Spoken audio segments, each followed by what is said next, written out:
제3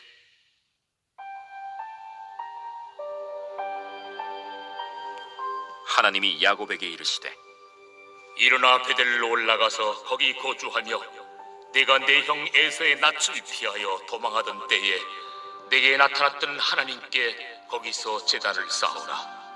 야곱이 이에 자기 집안 사람과 자기와 함께한 모든 자에게 이르되 너희 중에 있는 이방 신상들을 버리고 자신을 정결하게 하고 너희들의 의복을 바꾸어 입으라. 우리가 일어나 베델로 올라가자. 내 환난 날에 내게 응답하시며 내가 가는 길에서 나와 함께 하신 하나님께 내가 거기서 제단을 쌓으려 하노라. 그들이 자기 손에 있는 모든 이방 신상들과 자기 귀에 있는 귀고리들을 야곱에게 주는지라. 야곱이 그것들을 세겜 근처 상수리 나무 아래에 묻고 그들이 떠났으나 하나님이 그 사면 고울들로 크게 두려워하게 하셨으므로 야곱의 아들들을 추격하는 자가 없었더라. 야곱과 그와 함께한 모든 사람이 가나안 땅 루스 곧 베델에 이르고 그가 거기서 제단을 쌓고 그곳을 엘베델이라 불렀으니 이는 그의 형의 낯을 피할 때 하나님이 거기서 그에게 나타나셨습니다. 리브가의 유모 드보라가 죽음에 그를 베델 아래에 있는 상수리 나무 밑에 장사하고 그 나무 이름을 알론바굿이라 불렀더라. 야곱이 바단 아람에서 돌아오매 하나님이 다시 야곱에게 나타나사 그에게 복을 주시고 하나님이 그에게 이르시되 내 이름이 야곱이지만은 내 이름을 다시는 야곱이라 부르지 않겠고 이스라엘이 내 이름이 되리라. 그가 그의 이름을 이스라엘이라 부르시고 나는 전능한 하나님이라. 생육하며 번성하라 한 백성과 백성들의 총회가 내게서 나오고 왕들이 내 허리에서 나오리라. 내가 아브라함과 이삭에게 준 땅을 내게 주고 내가 내 후손에게도 그 땅을 주리라. 하나님이 그와 말씀하시던 곳에서 그를 떠나 올라가시는지라. 야곱이 하나님이 자기와 말씀하시던 곳에 기둥 곧 돌기둥을 세우고 그 위에 전 제물을 붓고 또 그 위에 기름을 붓고 하나님이 자기와 말씀하시던 곳의 이름을 베델이라 불렀더라. 그들이 베델에서 길을 떠나 에브라스에 이르기까지 얼마간 거리를 둔 곳에서 라헬이 해산하게 되어 심히 고생하여 그가 난산할 즈음에 산파가 그에게 이르되 두려워하지 말라. 지금 네가 또 등남하느니라. 그가 죽게 되어 그의 혼이 떠나려 할 때 아들의 이름을 베논이라 불렀으나 그의 아버지는 그를 베냐민이라 불렀더라. 라헬이 죽음에 에브랏 곧 베들레헴 길에 장사되었고 야곱이 라헬의 묘에 비를 세웠더니 지금까지 라헬의 묘비라 일컫더라. 이스라엘이 다시 길을 떠나 에델망대를 지나 장막을 쳤더라. 이스라엘이 그 땅에 거주할 때 르우벤이 가서 그 아버지의 첩 빌하와 동침함에 이스라엘이 이를 들었더라. 야곱의 아들은 12이라. 레아의 아들들은 야곱의 장자 르우벤과 그 다음 시므온과 레위와 유다와 이사갈과 스불론이요. 라헬의 아들들은 요셉과 베냐민이며 라헬의 여종 빌하의 아들들은 단과 납달리요. 레아의 여종 실바의 아들들은 갓과 아셀이니 이들은 야곱의 아들들이요 바단 아람에서 그에게 낳은 자더라.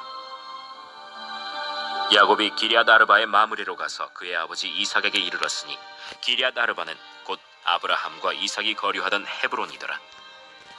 이삭의 나이가 180세라. 이삭이 나이가 많고 늙어 기운이 다함에 죽어 자기 열조에게로 돌아가니 그의 아들 에서와 야곱이 그를 장사하였더라.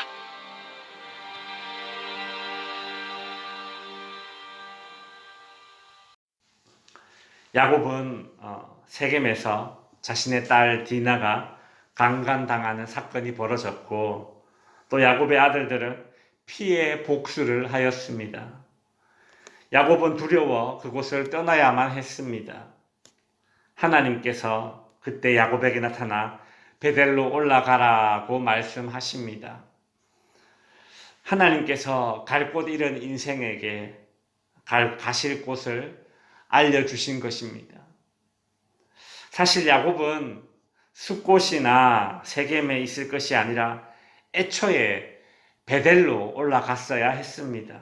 왜냐하면 베델은 야곱이 20년 전 고향을 떠나면서 처음 하나님을 만났던 장소이고 무사히 고향에 돌아오게 한다면 그곳에 제단을 쌓겠다고 서원했던 장소입니다. 야곱이 잊고 있었지만 베델은 야곱에게 신앙의 전환점이 되었던 그런 장소였던 것이죠. 야곱은 그제서야 비로소 자기가 소원했던 내용을 기억하고 베델로 올라가려고 결심을 합니다.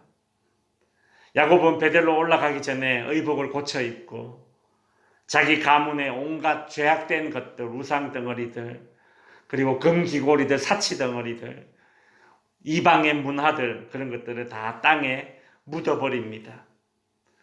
금으로 만든 것이고 또 라헬이 목숨 걸고 아버지 드라빔을 훔쳤지 않습니까? 그렇게 목을 매든 것들인데 이것들을 다 땅에 묻어서 참 안타까울 법한데 매우 아까울 듯한데도 하나님 앞에 나아가고 정결해지기 위해서는 버려야 할 것은 버려야 하는 것입니다. 성도 여러분, 이런저런 골치 아픈 일에서 벗어나고 또 두려움에서 벗어나길 원하십니까? 새로운 그런 신앙의 도약을 우리 가정이 이루어야겠다, 그런 생각을 해보신 적이 있으십니까? 새로운 출발을 위해서는 땅에 파묻어야 할 것은 파묻어야 하는 것입니다. 끌어안고 가려 해서는 안 되는 것이죠. 하나님께 가까이 나아가는 데에, 새로운 출발을 하는 데에 신앙의 도약을 위해서 방해되는 나만의 무엇이 있을 것입니다. 그것을 땅에 묻어버리십시오. 내가 연연하고 내가 목매는 것, 그것이 하나님이 기뻐하시는 것이 아닌 바로 그것을 땅에 묻어버려야 하는 것입니다.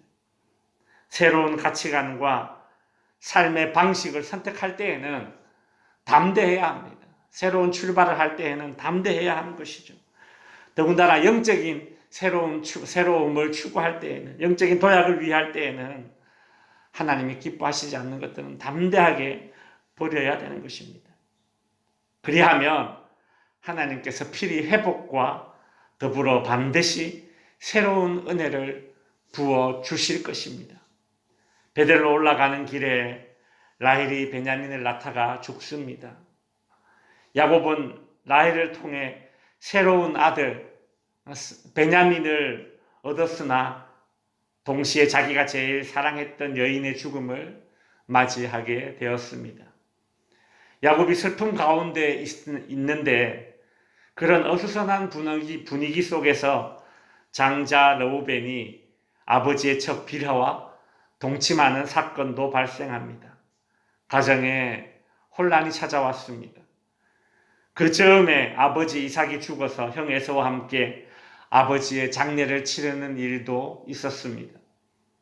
참 크고 작은 일들이 야곱의 가정에 폭풍처럼 불어왔습니다. 죽음, 슬픔, 배신, 갈등, 참 인간의 삶에는 소망이 없구나 라는 것을 성경이 보여주고 있죠.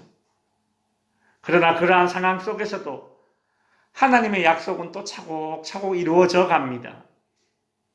내 자손을 하늘의 별과 같이 되게 해주시겠다라고 약속하신 하나님은 야곱에게 12아들을 주셨고 큰 가문을 이루게 해주셨고 이제 더 나아가 이 큰 가문이 큰 민족을 이루게 될 것입니다. 말씀을 정리하겠습니다. 여러분, 신앙을 새롭게 할 필요가 있다고 여길 때에 무엇을 어떻게 하는 게 좋을까요? 뭐부터 시작해야 할까요? 새로운 출발을 위해서 의복을 고쳐 입고 땅에 파묻어야 할 것들, 내 삶에 잡스러운 것들, 부정한 것들이 있다면 땅에 묻어버리십시오. 담대하게 새로운 가치관과 삶의 방식을 선택할 때에는 하나님께서 힘주시고 회복과 새로운 은혜를 부어주실 것을 믿으시기 바랍니다. 야곱이 베델로 올라가는 길에 크고 작은 일들이 휘몰아쳤습니다. 하나님은 그 모든 상황에서도 꿋꿋이 하나님 당신이 약속하신 일들을 이루어 가시는 것을 오늘 본문을 통해서 또 볼 수 있었습니다. 인간의 그 어떤 불완전함 속에서도 하나님의 완전함을 막을 수 없다는 것이 오늘 본문이 주는 교훈 아니겠습니까? 인간의 그 어떤 어려운 환경 속에서도 하나님은 당신이 약속하셨던 것을 차곡차곡 이루어 가신다는 것이 불완전한 삶을 살아가는 우리들에게 그것이 소망이 되는 것입니다. 오늘도 우리의 불완전함에도 불구하고 하나님의 완전함이 내 삶에 실현되어진다라는 그런 소망을 붙드시는 성도님들이 되시기를 주님의 이름으로 축원드립니다.